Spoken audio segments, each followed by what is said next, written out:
What's up YouTube? Today we got this iPhone X. I got this thing from my own parts bin. I was just bored and testing some random old iCloud locked devices to see if they were still locked. And this thing actually turned out to be unlocked, but look at the condition. There's pretty much nothing left of the screen. The back is even worse. It's missing the cameras. The screws on the bottom are stripped. And it's missing the battery as well. Of course it's not going to be worth it to fix this thing with original parts, since even a screen already costs like 40 bucks and a housing like 50.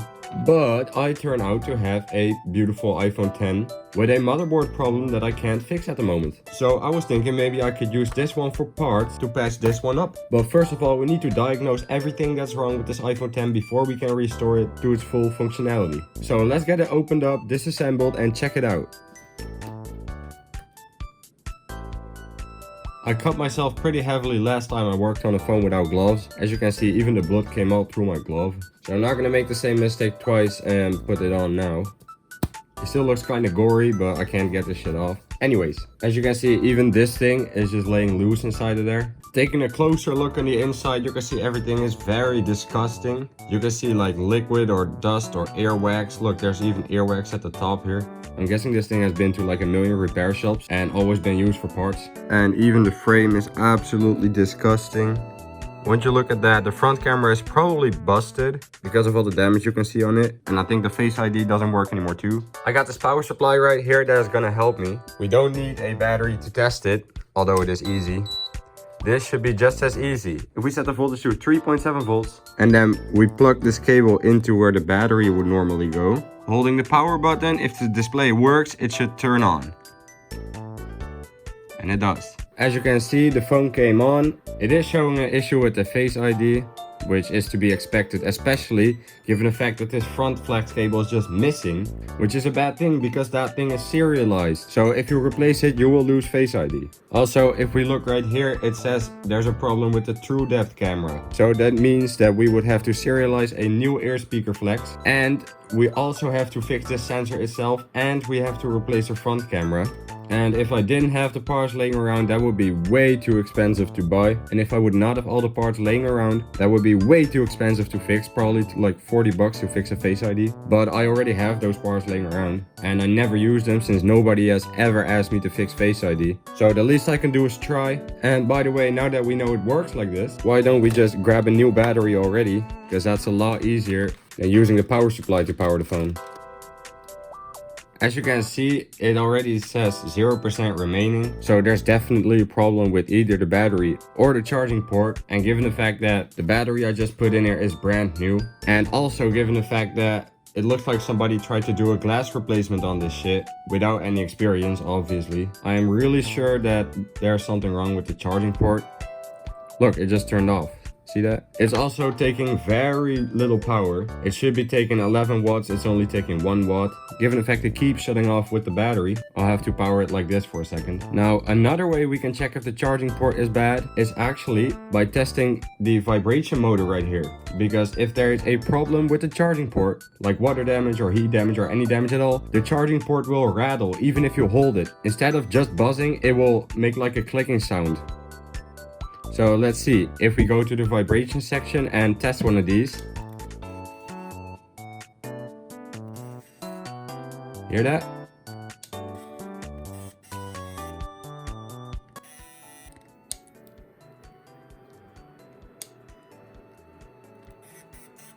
And also if we flip the mute switch, hear that? So it's actually making a ticking and rattling noise. Even if I hold my hand on it. Even if I put pressure on it to make sure it's not loose.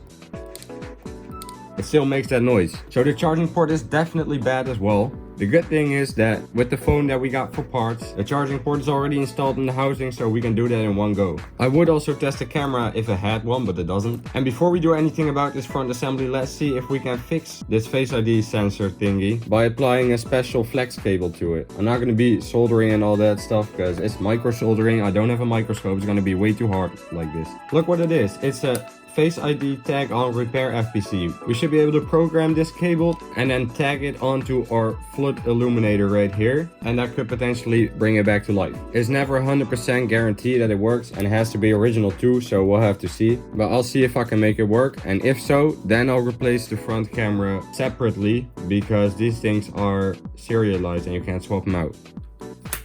Now for this procedure, we have to remove the whole assembly first. And we need to power up the phone. And we need a cable to connect the phone to the programmer. Now it should connect. As you can see, it says phone is connected. And then let's see. Look at this. It says that all these things have failed, so it's definitely broken. So let's see. We gotta hit activation and click ensure. That should activate this thing to be working with the new flex we're gonna be installing, which is right there. Okay, success. So now that this thing is activated, we can hit cloud backup. It should back up the data from the sensor, and then we should grab our new flex and we should be able to write the data from our original thingy to this cable. And then we should be able to hit cloud burn on this one. Hit ensure, and that's gonna write the data to this cable. So I think we're good to go now. I'm gonna just take this glove off for a second because it's gonna be very hard to do with these gloves on. Okay, now we need to snap the cable that we just programmed onto our Face ID module. Just like that. And now when we install it and look in the settings of the phone, it should show that the Face ID is available. So let's see about that.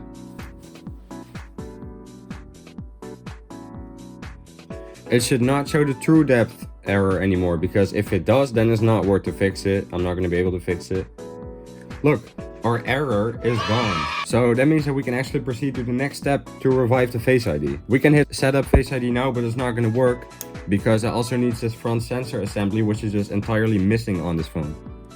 Look, we can hit setup and then it's going to tell us that Face ID is not available. Okay, but this is some good news. We can move on to the next step.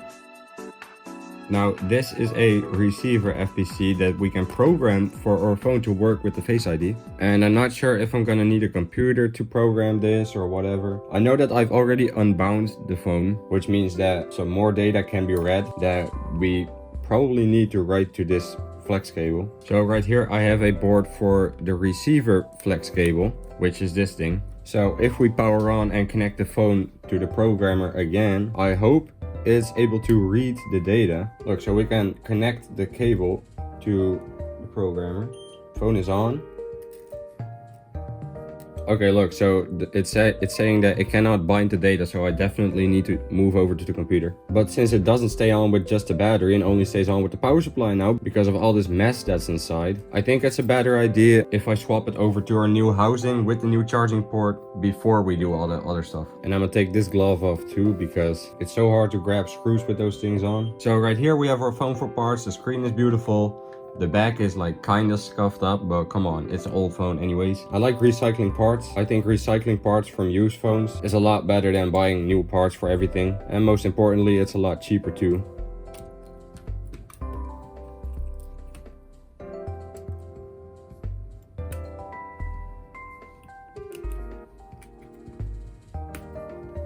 Now, because our parts phone actually had a battery inside that was slightly charged, we can now quickly connect it up to the computer with the programmer connected as well. It should be able to read the data from the phone and we should be able to hit activate FPC, but for some reason it's not showing up. And it keeps on giving some other weird problems.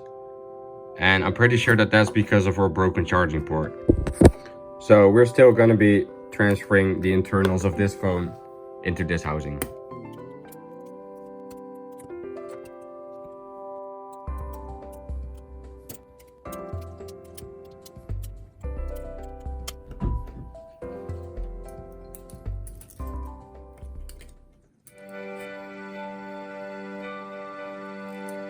Now, one thing you need to remember is that from the iPhone 8 and onward, I believe that the Taptic engine is also serialized. So if you swap it out, it won't be able to do the custom patterns anymore. I mean, the custom vibration patterns. So we're gonna swap that out real quick as well.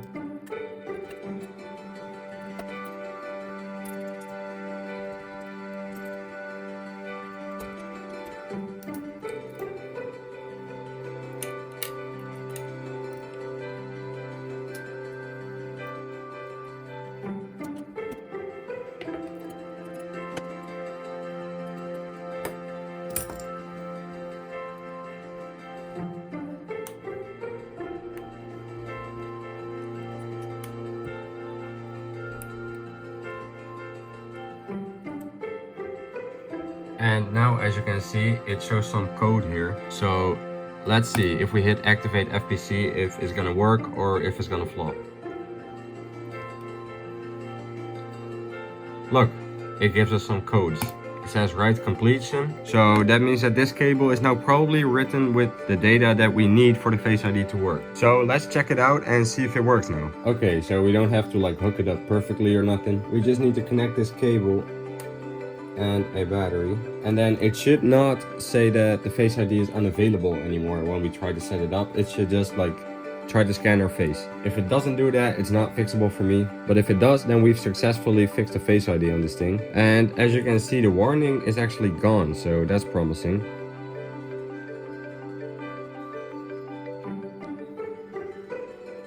So let's see, is it for real?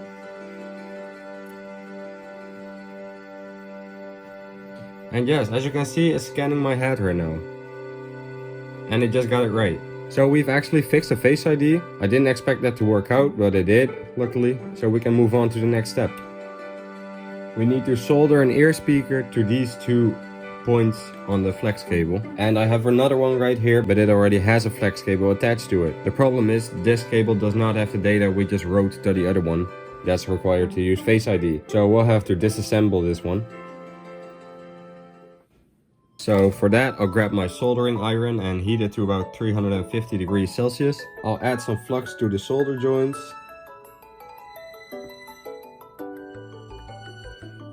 And just like that, we've disconnected the ear speaker. And just as easy as we got it off, we should be able to put it back on too.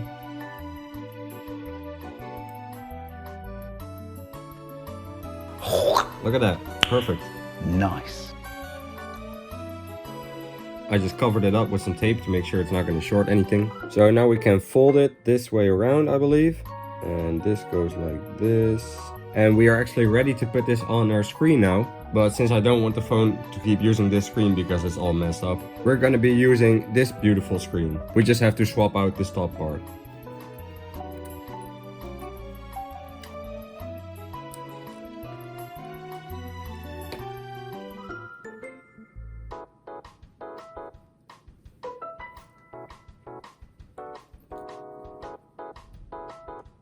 Now won't you look at that? That's looking a whole lot better. Oh. And the Face ID just stopped working. But I can hear sound coming from the top speaker now. So at least that works again. And the bottom speaker works too. One thing though is that it is still missing True Tone. So we're just gonna restore that as well. If we connect it up to the computer again, along with the programmer, we can hit Fix True Tone and it will read the code from the phone. Then we can disconnect the phone, remove the screen, connect it to the programmer and hit Fix True Tone. And now it says True Tone display fixed. And now True Tone should be back. As you can see, we've restored the True Tone functionality. Now I don't know why the Face ID just stopped working again though, because I just tested it and showed y'all that it worked. And it just got it right. And also it needs the top cable to be programmed to the phone in order for True Tone to work. So there's no reason why it wouldn't work.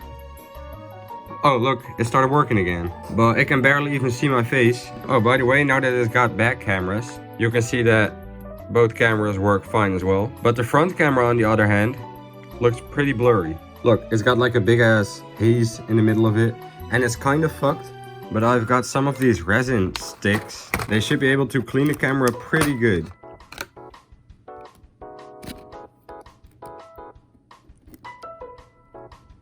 Okay, so I cleaned it up pretty good as I could.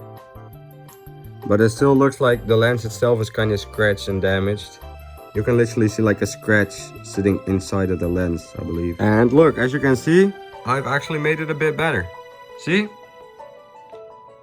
It's pretty good again. Of course it's not perfect, but replacing it requires a lot of skill. If we were to replace it, we obviously can't replace everything here because that's gonna get rid of our Face ID again. But we would have to cut open the metal and then very carefully grab the front camera out of this one and swap it with another one that we also have to cut open carefully. And we can't let any dust or debris get inside or behind the camera, because that will create spots and create pretty much the same effect as what we had. But I'm not gonna lie, this looks pretty much fine. I can't complain. And our Face ID is working too, so I'm not gonna take any chances on this. Now, given the fact that this is the very last battery I have in stock for the iPhone X, and this phone doesn't look refurbished or brand new or anything, it's in used condition anyways, so I think I'm better off putting this 80% battery health battery in here. Maybe I'll upgrade the battery another time when I get some more in stock, but right now for me it's very important to have a battery stock, so I'm gonna just use this one.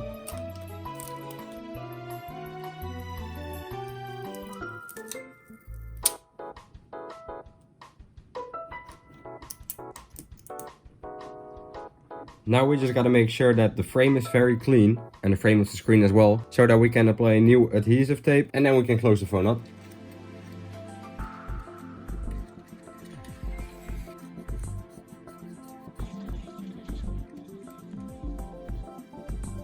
Now that we got everything cleaned up, it's ready for a new seal.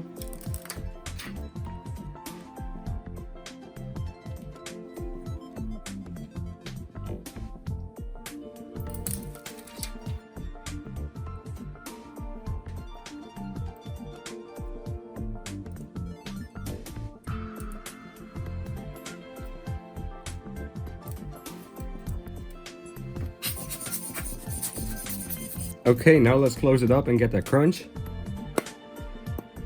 Nice. And there we go. Now our iPhone X is looking brand new again. Everything is working again, from cameras to Face ID to haptic feedback and even the speakers. And the best of all, it has no cracks anymore. And don't come at me complaining in the comments that I didn't put in a new battery, because really, this phone is used, it's in used condition, and it's a collector's item at this point, unfortunately, because it's stuck on iOS 16 anyways. But hey, from this to this, and from this to this, I think I got plenty of reasons to be proud of myself. So thanks a lot for watching, and I'll check you guys out in the next video. Peace out.